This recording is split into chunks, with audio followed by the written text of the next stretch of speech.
Train की general bogie में एक आदमी नीचे वाली सीट पर लेटा गहरी नींद में सो रहा था। ट्रेन की हल्की आवाज़ और बाहर की ठंडी हवा उसे कुछ पल चैन दे रही थी।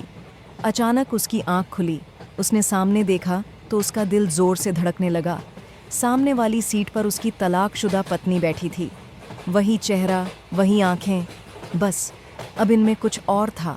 दर्द, खामोशी और अनकहे सवाल। वह कुछ पल चुपचाप उसे देखता रहा, जैसे यकीन ही न हो कि किस्मत उसे एक बार फिर उसी मोड़ पर ले आई है। बहुत सोचने के बाद वह धीरे से उठकर उसकी बगल वाली सीट पर जाकर बैठ गया। दोनों के बीच कुछ पलों की खामोशी रही, जिसमें उनके बीते हुए साल, छोटे छोटे झगड़े, प्यार, यादें सब जैसे जिंदा हो उठे। आखिर उसने धीमी आवाज़ में पूछा, क्या आपने शादी कर ली? उसने आंखों में हल्की सी नमी लिए कहा, नहीं। क्या आपने शादी की? उसने भी उतनी ही खामोशी से कहा, नहीं। दोनों ने एक दूसरे की तरफ देखा। उनकी आंखों में सिर्फ पछतावा नहीं था, बल्कि वो मोहब्बत भी थी जो किसी ने देखा नहीं, समझा नहीं।